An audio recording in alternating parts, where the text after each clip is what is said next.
Off the chain, and y'all, we're getting ready to go into Christmas. Can you believe it? I can't. This year has gone by. It's gone by so fast. And the thing about wintertime, we talked about cuddling, right? A few episodes ago, the power of cuddling. But we got to keep it 100 with you. What do you do when you've been married a long time and y'all stuck in the same house and it's cold outside, you can't go nowhere like you used to, and you're stuck in the cabin and you get cabin fever? She's got cabin fever. I get cabin fever. That's jungle fever, ain't it? I don't know what song it is. Stay tuned because that's what we're going to be talking about today. How do you overcome cabin fever? We made it through the test. Strengthening love and sex. All right, we're back, y'all. And listen, we're going to be talking today, babe, about cabin fever. I'm Dr. Stacey L. Spencer. And I'm Rhonda Spencer. And you are on Strengthening Love and Sex, a podcast on how we stay together and make it fun in the meantime. I've always said this, sweetheart, if you're going to stay together, you might as well have fun. Absolutely. And who said that Christians can't have sex and have a great time doing it? Somebody done told you wrong. You better ask somebody. But here's the thing.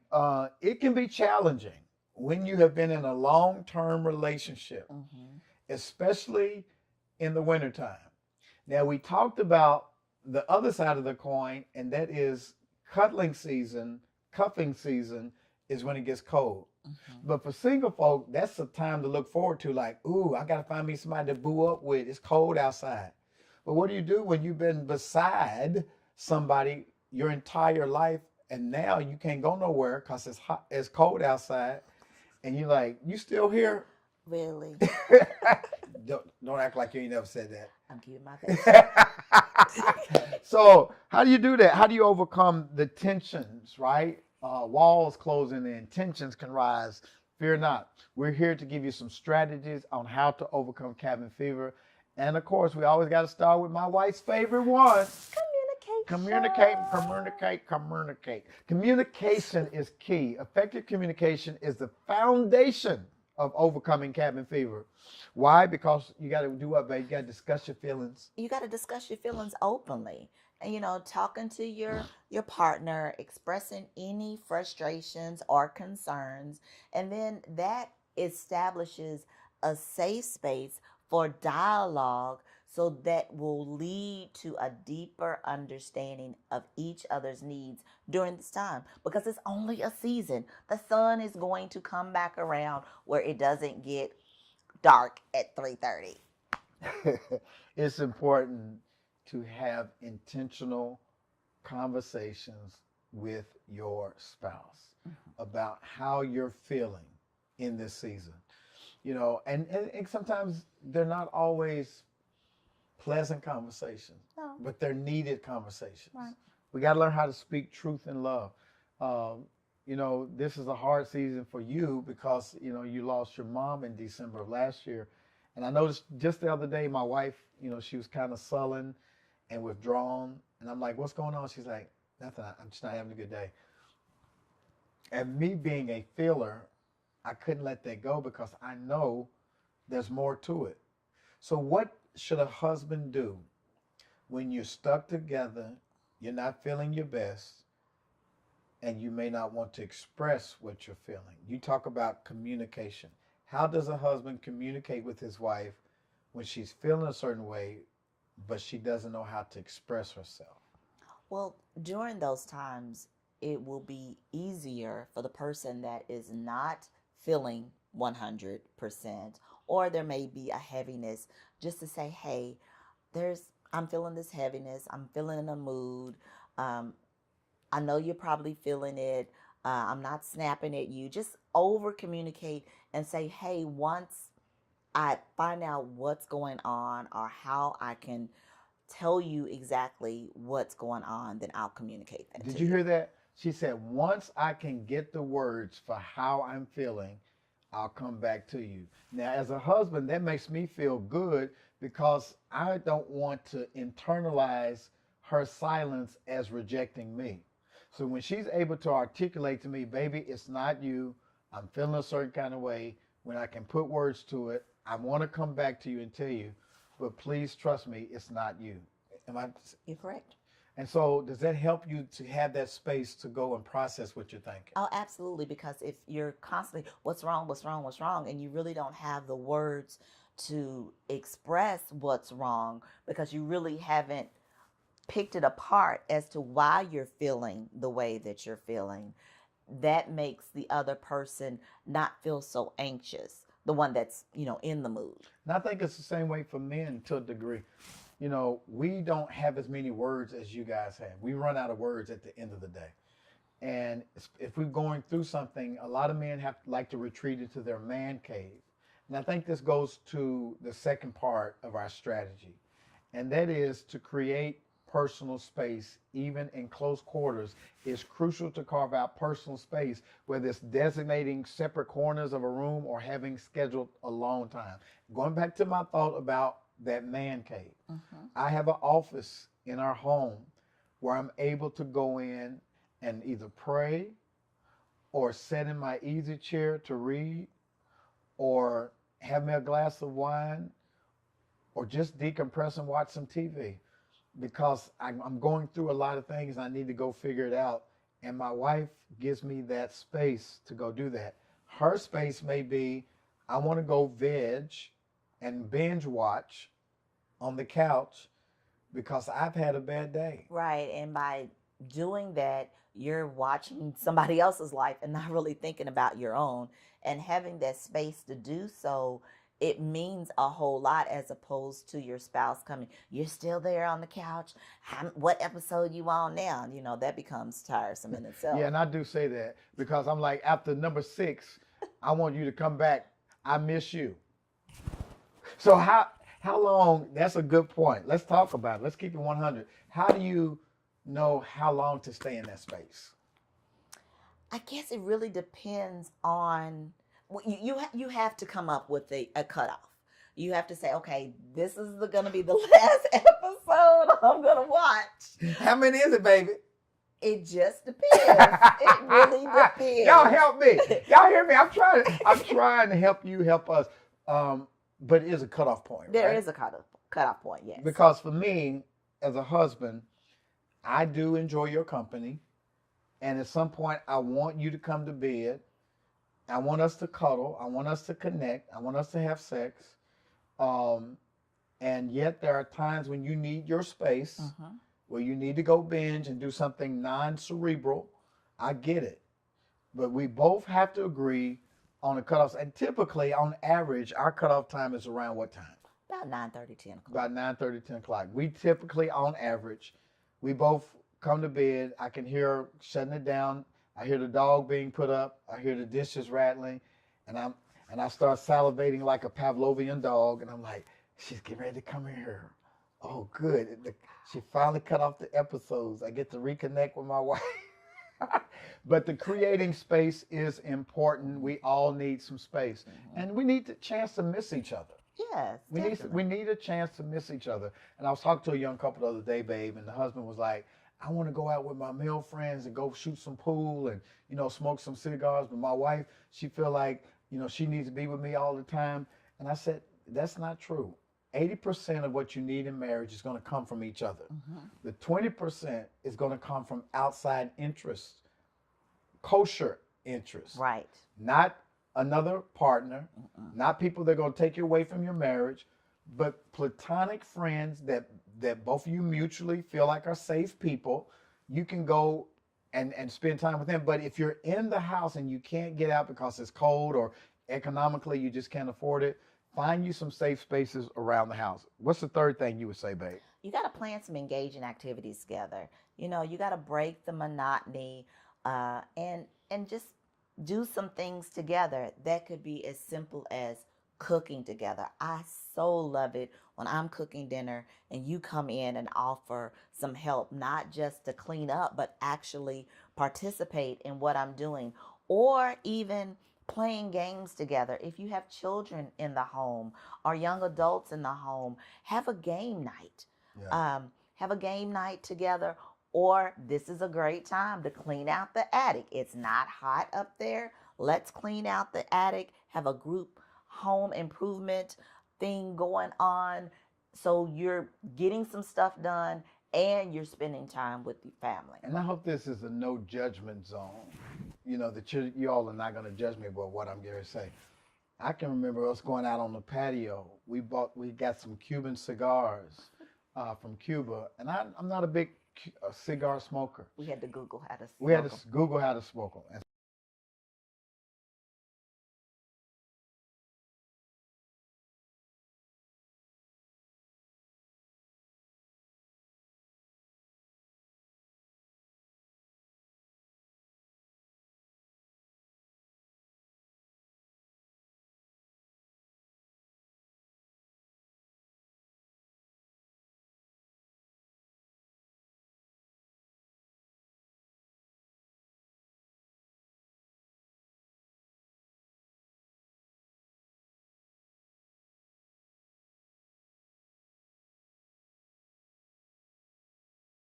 especially a daily routine that includes time for work, relaxation, and shared activities. Having a predictable schedule can bring a sense of stability and make the days more manageable. You said that you know that I'm shutting down when you can hear. There's a routine there. When you hear me putting Nibby up, vacuuming the carpet where she was, cleaning up after her, that's the routine. So that helps you and me so that we can connect together. Yeah. So, like, what do you think? Tell me. I told you about the routine that I know from you. What do you think one of my routines is? One of your routines is you love to take a bath. So I know that you have, when you're winding down, and I may come walk through the room and I'll see the bathroom closed and I can hear the jets. You're winding down, you're taking your bath. I'm going to let you spend your time in there with the jets on because I don't like to take a bath with the jets on, but that's a conversation for another day. But you're in there, and then once you come out, you're relaxed and we can have some pillow talk. Yeah. And so I was going to take you through a whole day. Oh, So I'll get up in the morning at okay. around 5:30. I will go to the gym, come back, or give me something to eat in the gym, come back, do my devotion, send out some emails, create some content. By that time, Rhonda's thawing out, and she'll get up and she'll start her day and go let the dog out or put some dog food down, or she'll go and start doing some emails, and I'll come back into the study and get some things done. Then around lunchtime, we'll say, hey, you want something to eat? Either we'll eat something here or we'll eat something away. And then we'll come back, and she may, after her work is done, go and do her binge watching for a couple of hours. I may go and do some other paperwork or read a book Or TikTok. or TikTok, and then we come back together at night. You see what I'm saying? So there's time for work, Mm-hmm. there's time for chores, it's time for exercise, it's time for devotion, there's time for us to connect, be intimate, make love, go to sleep, and start all over again. So you got to come up with a regimen, and it helps because you both know that you got things to do, right? Mm-hmm. And that time away, when you come back together, is almost like a reward. It's like a reward. It's like a reward at the end of the night when you can be like, I felt productive. I got some things done. I did some things I enjoyed. And now let me catch back up with my spouse. And watch this. You can do that all without leaving the house. Mm-hmm. And so many people working remote now. Right. It's almost like, you have to work in your house. And so you need a space in your house where you can do work, but then you need a space in your house that's all about making love. Don't allow your bedroom to become your boardroom. Save that bedroom for intimacy. So whatever y'all gonna do outside of the bedroom, go check your emails, do all that, but leave your devices outside the bedroom. And if you got to watch TV, make sure you watch something together that you both can enjoy. But for the most part, that bedroom is all about what, babe? It's all about the intimacy, all about connecting with your spouse. Yes. What's number 5? Number 5 is embrace the virtual connections. While physical distancing is necessary, social connections are still very vital. So you need to connect with your friend girls, whether that's virtually, if you're having a conversation, like my friends and I, we just don't call, we video chat. Well, face.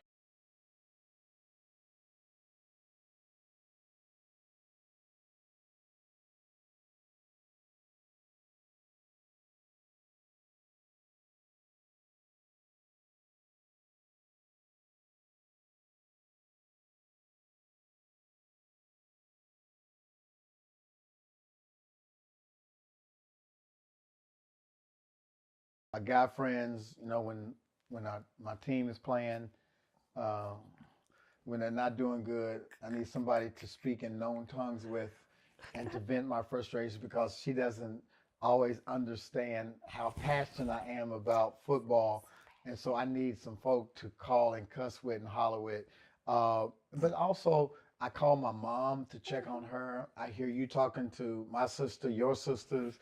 I'll call my brothers. It's important for us to take the time out to check out other people outside of our immediate family, right? Mm-hmm. To check on our friends and our family members because again, it gives us a break. And when I hear my wife laughing, girl, yeah, and guess what happened? Yeah. I'm like, yeah, I'm gonna let her go on and do that. And then she hears me, what? Oh man, that's crazy.